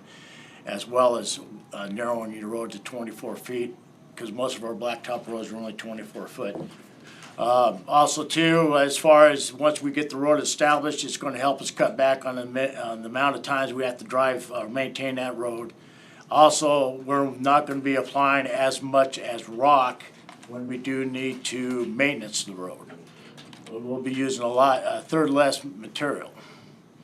So we'll be saving money on the long run on that, on those 2 items. Okay, after we already established and created our road surface, which is only gonna be 24 foot, and we're using the material on the road's edge, which is gonna be a good material, but it's not gonna be the best, because naturally the ends of your roads has a little bit of dirt in it. It's not like the center of the road where you're gonna have a good crust or anything like that, but we'll bring that material in there and then introduce some rock to it not as much as we normally would do. We wouldn't have to bring in base rock to it. In other words, we wouldn't bring in our dirt from the ditch, put the base rock in there and put the surface rock on top of that. All we'd be doing is bringing in good material from the edge of the road to the crown and putting on a surface rock on top of that and mixing that in. Okay, then after we get our road established, then we come in there and basically move our ditches from where they're at now, moving them in 3 feet on each side. Doing that, we take the material that's left over, and we create a false shoulder. We take that false shoulder, move it over on down the back slope. Well, we establish a shoulder. Take that and go down through our culvert or our flow line and put it on the back slope. So basically moving everything in 3 feet on each side. That would do 2 things. First of all, it would move a lot of places. Now we're talking major roads that are 30 feet wide or wider. And then we have 30th is one, Strasburg Road is another, 250th is one. There's several roads out there that are way too wide that don't need to be that wide. But anyway, we'd be taking that material, that the shoulder work, the ditch and everything would be moved over. It would increase our flow capacity as far as the ditches goes. And at the same time, it would be creating a buffer from a guy's property fence, building and putting more material on the back slope, so when he does have a fence built or anything like that, it doesn't erode and start leaning. A good example, if you were to drive down 290th right now east of Lincolnville, you'll notice that even though it's an old fence and everything, all the fence posts are leaning in. And that's due just to erosion and so forth. So anyway, like I said, the biggest thing I think that we're going to have problems with for the general public is narrowing the road. But then again, I say, but we've still got blacktop roads that are 24 foot, that ought to be plenty. So I just like some feedback on that. What do you guys think? I know it's something new. I'd like to make a motion, Steve, you do the first road, whatever it be. While it's being built, alert us what you're doing, so we can all see it. See it before we started and see what's afterwards. So that everybody understands what you're wanting to do with this, because I wish I had pictures of the Dollar General Road before we started and what it looks like now. Because they did a great job on that this winter trying to save it. And what he did is he pulled everything up, built it with the city material on there, some chips or millings that they got in. But we ain't got water going down the road, we got water going down ditches. That would be nice. And that was his goal, and he did it, and it looks good. But there again, I wish we had some nice equipment for you. Tractors and pull sheep's foots is good. They'll do a good job, but whether there's better equipment, I mean, there's nicer equipment out there. If we rent it or something, I don't know what it costs. Renting would be better. I mean, 'cause Try it and see what happens. there's a lot of times where we only use it maybe 2 months out of the year, but that's a lot of our equipment's like that. That's my motion. Go ahead and do one, bring it into us, show us. Okay, you probably have an answer by the end of next week. So we're planning on starting that on Monday or even Tuesday of next week. Got one. But I wanted to get your guys' approval first before I made a commitment on that. I'll second his motion. Okay, we have a motion from Commissioner Dalkey, a second from Commissioner Gearing. All in favor, say aye. Aye. Say, motion carried 5-0. I think that's it. It's a mouthful. Yeah. Oh, we got more. Oh, no. We got more. All right, well, let's have it. Actually, probably where we should have started, which goes to Commissioner Becker's comment on the budget. Monday, we spent quite a bit of time talking about high-risk rural road, that grant and that Yes. project. We did not make a decision on it. Okay. I think we need to make a decision today. Can I email you a new spreadsheet here that I've updated while we were talking? Oh, okay. Or, Gotta wake up the computer. I'd like to look at the numbers. Randy, do you still have maybe? Yeah, keep going, I'll Talk talk. about numbers. I've just got 2 phone calls. I think one of them's a cemetery question. But not They're not going nowhere. 1 o'clock, 1 o'clock funeral, and 2 o'clock. Got 2 funerals this afternoon. Oh, how was that, doing that in a snowstorm? Bids to go outside. Oh, I bet that was rough. all right, let me get this. Snow cleaned off, it worked pretty good. All right, let's come back to the high-risk rural road discussion. I think we were all disappointed and frustrated at what had happened and the costs. But I think a real good summary that was provided. We need to focus on what's our goal on that road. Do we want to be consistent? Does it make sense? In my mind, what was proposed is almost overdone on that west end. And do we design a project to meet a grant specification? Or do we design a project to meet the needs of the grant? And my feeling is that we were designing a project to meet the grant. And again, it's real frustrating and disappointing to me to be awarded a grant and then turn around and give it back. But for the county, I just don't believe it makes sense to proceed with the high-risk rural road grant. And we've had some time to think about it Sorry, this is loud. discussion. That's my thought. So I would make a motion that we decline the KDOT high-risk rural road grant. 290th, the west end. Return to funds. I'm going to let Commissioner Becker second. It's his district. I probably should let him make the motion, but I'll take the heat on turning the money back. Although, any other discussion? There's just no place we can use it, probably. I mean, it was designed for that. In going back over it again, the specifications for that grant are so strict, and in driving a lot of other roads recently, high-traveled roads, nowhere near that width of shoulders. And we're talking about reducing other roads now. Right. And what we're doing on the east end, to me, makes sense, that we need to come back and make a plan to go the whole way the same. Again, not designing a project just to meet the grant specifications.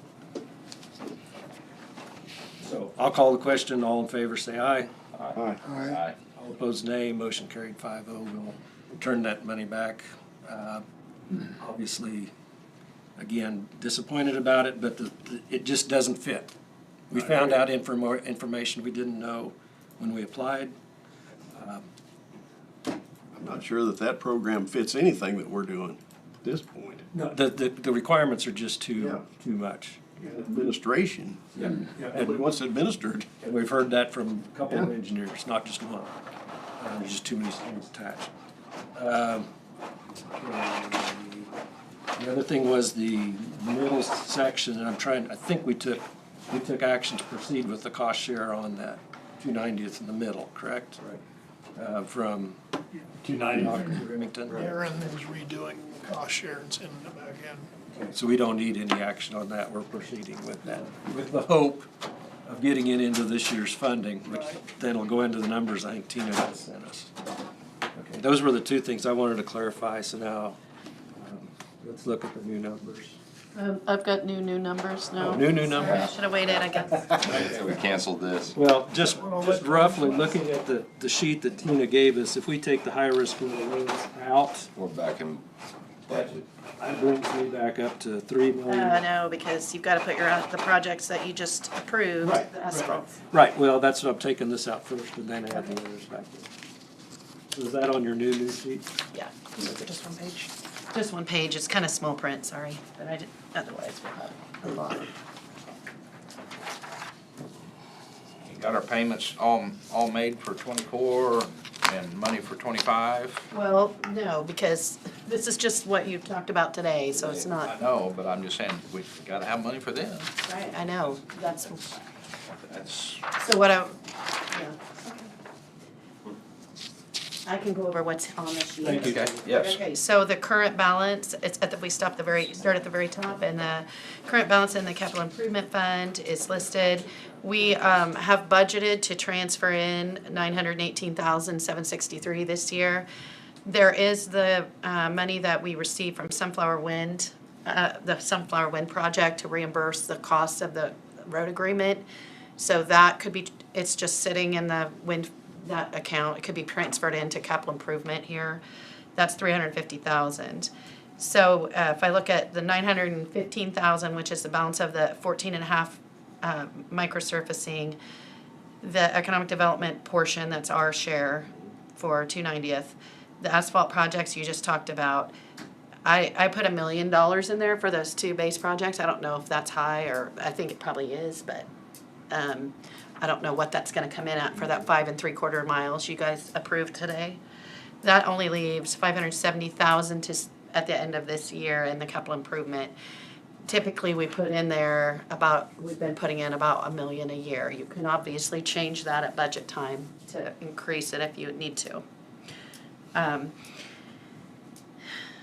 We do have one other grant project that's happening right now, and it's a bridge improvement project. We have $400,000 budgeted in the bridge construction line item in the Road and Bridge Fund. But then on the Road and Bridge Fund, I just gave you kind of an overview of what we've done, blacktop and gravel, the last, actual versus budget.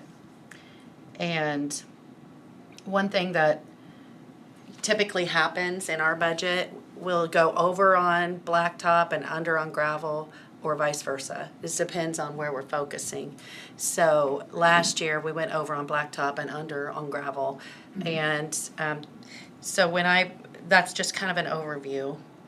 That little green box, we budgeted that we would have a beginning balance in the Road and Bridge Fund of $2.972 million, and we actually at the beginning of the year had $3.624 million. So we have an extra $651,000 cash in there that wasn't budgeted.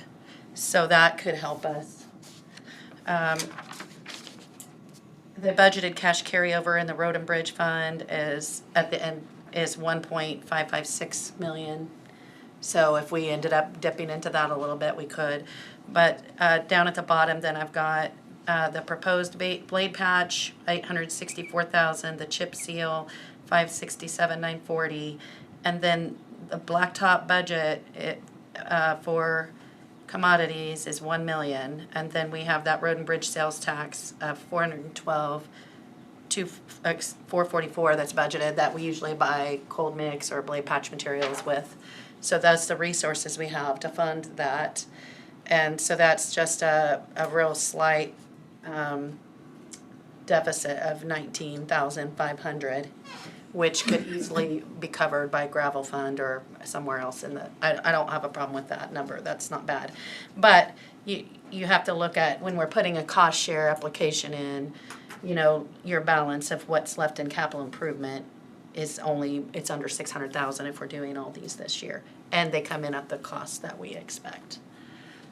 But by next year, it'd be 1.5 million. And those cost shares, they're not, it wouldn't be happening, we wouldn't be doing the project this year.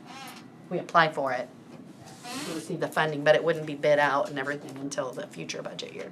So Randy, does that help? I mean, that's what I was trying to get to is, yes, we need to think about next year. Is the bond payment, does it come out? It comes out of the bond. Which one is it? It comes out of debt service, yeah. It's not out of this fund. That was scaring me. So we come up with our projects for this year, we have a balance of $570,000, and next year we should have $1,500, but we'd be looking at a cost share of $1 million and then probably $1 million on 3/30. So $2 million in asphalt right there. Yeah. Right, which you can budget part of that out of the road and bridge asphalt line item in the road and bridge budget. Okay. But you also have to consider they're still gonna have to be doing asphalt maintenance and blade patch, chip seal, Right. all that. Fog seal. There you go. So that's kind of where you are. Right. That gets us back into the money picture. But at the end of next year, there's not going to be much left. Right. It's lower than we've ever been. I don't know, taxpayers seem to, as long as you're building roads and doing stuff, they seem to be okay with their taxes, so. Comes back if you get something. Yeah. In the past, we were putting 7 mills into that capital improvement fund every year, and so we would build it up and spend cash out on a regular basis, and I can't answer whether that's the lowest it's ever been, but it is low, but that's the way this fund works. You build it up, you spend it, you build it up. But now we're not putting as many mills in there because we also have the bond payment, and so we reduce the amount of mills we are transferring because we want to have that money in the debt service. So that's why We're just it's taking that way. Peter's money and playing Paul. That's all we're doing. I mean, But it did allow us to get a lot of miles done get some done. at a lower cost. Yes. at a lower interest, at a lower, I mean, it was a good move. The bond is actually making us. That was timed perfectly. Yeah, We we gonna could time have, we anything. could have spent the money and did those projects, or we could have saved that money to do future projects, make the bond payment. Bond costs us 2%, the money we're saving is earning us 5 to 6. I'm not By doubting not that. spending the That's money, not what- we're, That's not what I said. we're I'm making not worried money. about that. I'm just saying, there's a commissioner come in and we wanted to do 3/30th. We did it. It was 2.5, something like that, whatever that, 2.2. 2.2, I think, something like that. We have, in the past, always had somewhere 1 to 2 million sitting there and then try building up. And so, that's for the rainy day. That's all I'm saying. All right. So back on the numbers, it's still I mean, it hasn't been resolved, but the Sunflower Wind, which is a reimbursement for paved road repair, we need an action to make that transfer, don't we? If that's what the board wants to do. I would move to transfer the Sunflower Wind reimbursement into capital improvement, $350,000. Second by Commissioner Becker.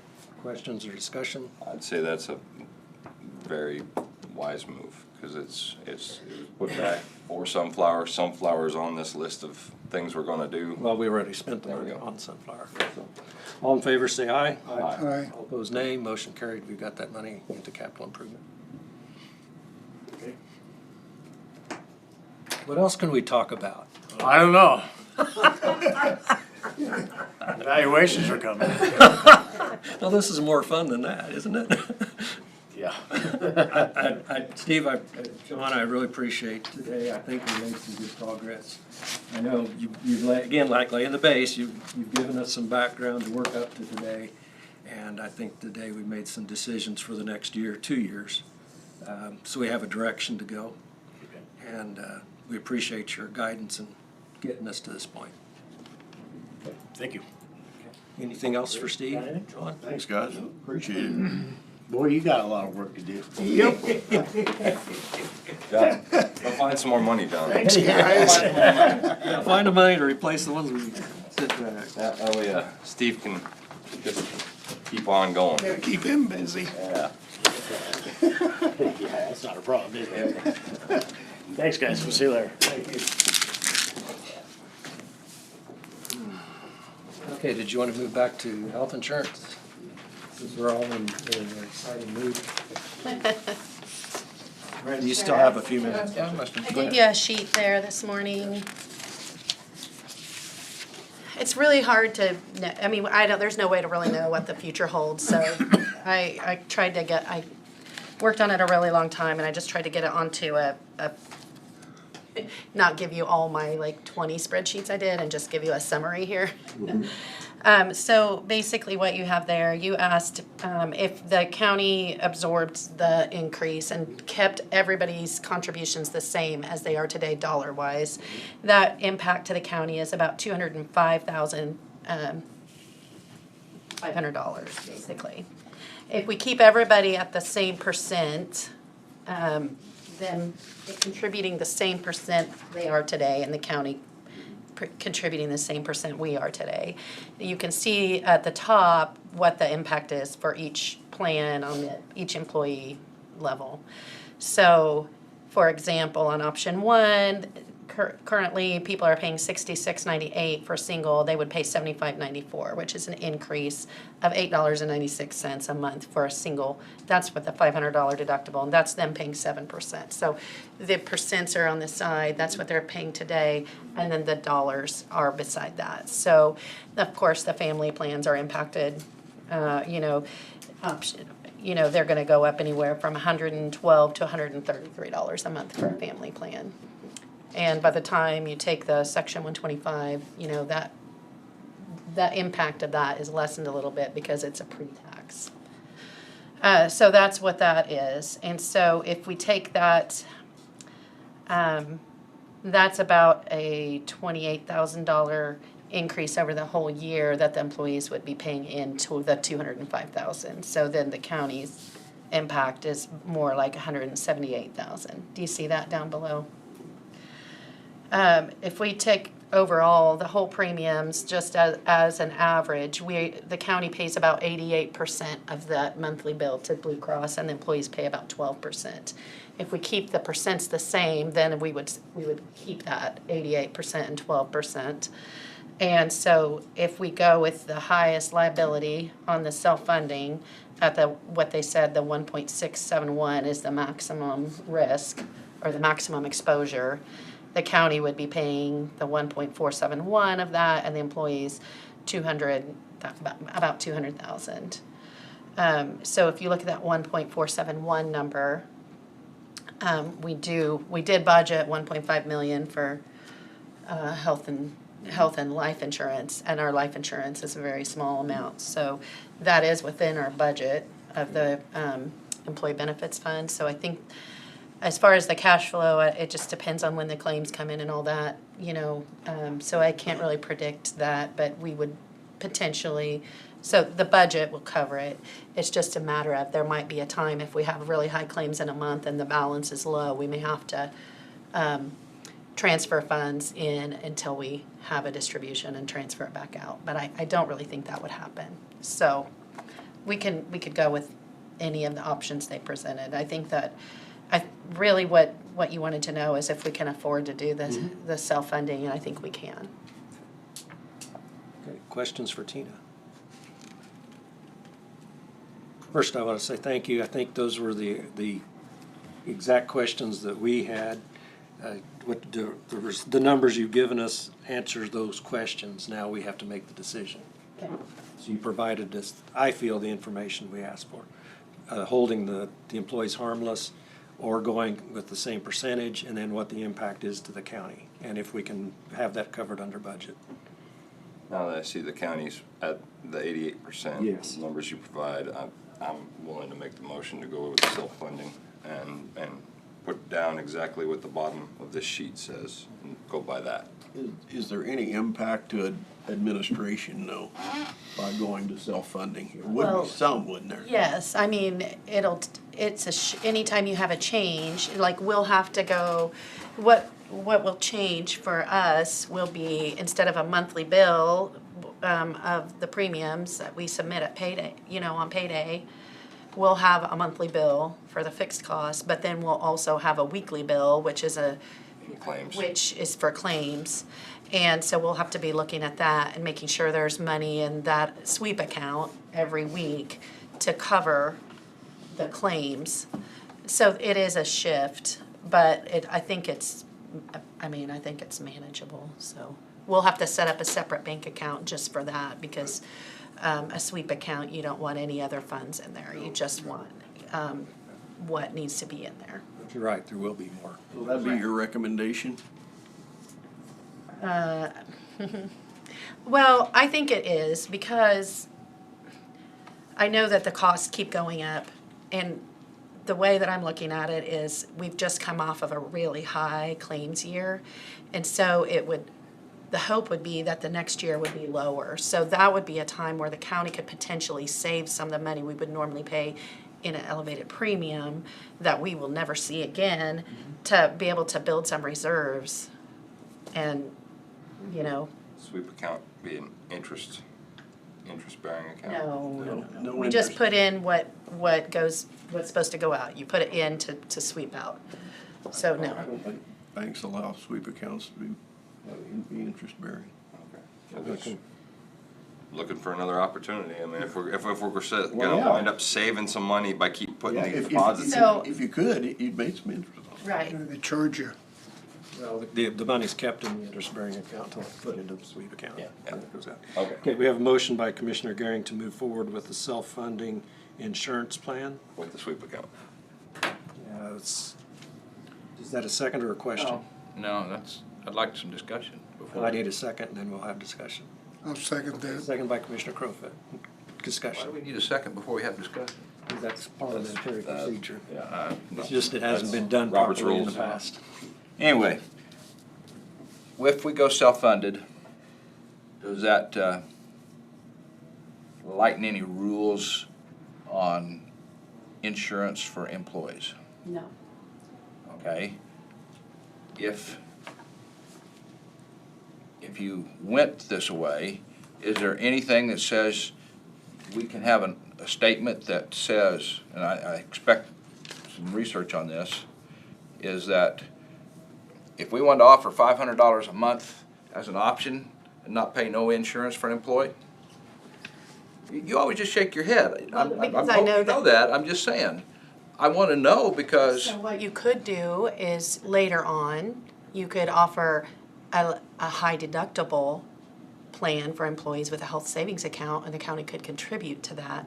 But you can't, under the federal, under ACA, we have to offer insurance, and it has to be consistent. So, I mean, I can send a question to an attorney if you want that research, Randy, but well, we can't just we can't do incentivize willy-nilly, not I having understand. insurance, because the federal government doesn't allow that anymore. well, We've looked into that in our business, because we got some people who won't take insurance, but we can't That's offer just them it. anything under the You'd table. have to have a contract with the employee saying that they will I mean, use any contribution toward insurance. You got to treat Otherwise, like I said, everybody. they'd pocket. yeah, so it's just, the only reason I shake my head is just because I know with the federal law, the way it is right now, we can't really incentivize that. we see it going up, and that's, Right. somewhere there has to be something, And we can't in private business either. well, okay. Right, so, but what we can do is, like, once we get established, and if we can build some reserves, then we may have a little bit more flexibility to offer different kinds of plans where an employee could take a plan that costs us a lot less money, but we could then use, we could set an amount that we would put into their health savings account to where they could cover out-of-pocket expenses, and that's a benefit to them. So that's one thing we can do. I'm not comfortable doing it right yet. Right, We need to okay. get on a road to where we know what we're doing, but. I think there's something out there that we're missing somewhere. I mean, the only way you can get around that is give that employee a higher wage. Or not. But the county's got Yeah, we got grades, a so pay you plan, can't we do can't that. do that. No, I don't think you can do that. I can do that in my business. That's I discrimination. can give you $1 more an hour. Right. That'd fall under affirmative action. And that's why this contract labor person But is, you can't with the county, because I've gotta have answers for that too, because that's what they're looking at and say, we can save you money. And so, just, I want us to keep our eyes open and ears open. Other discussion on the motion? Not all in favor, say aye. Aye. Opposed, say nay. Nay. 4 in favor, 1 opposed. Can we get a motion on the contribution level? I wanted to separate them out because I thought there might be a difference opinions on those. So now let's discuss, do you want to keep the employee contribution the same dollar amount or the same percentage amount or something else? Well, what's the bottom of the sheet? That's Yeah, what the yeah, same yeah. percentage. That's what my motion was. The bottom, okay, which, keep the dollar contribution? My No. motion was for this. Yes, So- that's the motion that's taken care of. Now we're But looking that's at. the percentage and the Well, contribution. okay, so this dollar amount at the bottom, the impact to the county was figured if we keep the employees' contribution percents the same as they are today. So I guess maybe if you want to clarify your motion, that it would, because it would then raise the premiums to this amount. I guess I was confused because I thought that was just based on the global. Well, it is, but if we, okay, so if we don't keep the percents the same, like if we didn't have the employees contribute the same, then the amount, I'm trying to explain. The percentages change if you keep the dollar employee Keep the contribution. dollar amount the same, your percentage is, your Percentages. county percentage is gonna go up. So Yes. I figured it both ways, and really, I think the county percentage was the same overall, because I think the reason is that amount is not very It's high. not significant. Well, it's the- In the overall grand total, because I did figure it both ways. Well, we've got it if the So employee. we still need to decide on the employee contribution. Here's my math sheet. whether you want to keep it the Same as last year, or we'll If we keep the increase same it to dollar employee contribution percent. rate, it's 205,000. Correct. But if the 12% down here, it's 5,000 less. Right? Right, and those were figured on averages. Yeah, right. But I mean, due to budget impact or whatever, yeah, I guess the 5,000 onto the county isn't make or break the 1.5. I mean, you keep it, the contribution at 7%. The dollars. Yeah, you can either do it the same dollars, which would be keeping everybody at the same rate they are today, which is the previous, except I wouldn't do that on dental because it's only a 47-cent increase. They can cover that. Or you would, if you stay with the same percents that we're on today, then they would see the increases that are over here in the white. And really, in the overall grand scheme of our funding and what that looks like, it's not impactful to us either way. But you do know, we did have the increase. We didn't pass anything along last year, so it's whether you wanted to do anything this year or not. Well, I would make the motion that we keep the employee contribution, dollar contribution the same for option 1, 2, and 3, but increase on dental. Oh, you're just talking dollars, same dollars last Same year. dollars, yep. I would agree. I think inflation is cutting into everybody's paycheck so far that it's, You look good on paper. you know, it's not much, but it's something. It'd be, yeah. So that's my motion. Is there a second? Second. Second, Commissioner Becker. Discussion. Okay, all in favor, say aye. Aye. All opposed, nay. Aye. Okay, 4 in favor, Commissioner Gehring opposed. All right, anything else for today? I think Randy's probably at his limit. I'm done. I'll see you later. We appreciate it. Thank you, everybody. Next meeting is 12:30 on March 4th. With that, I move to adjourn. All in favor, say aye. All opposed, nay. See ya. Motion carried 5-0. We are adjourned. You know what? And Randy's out the door. I know. I was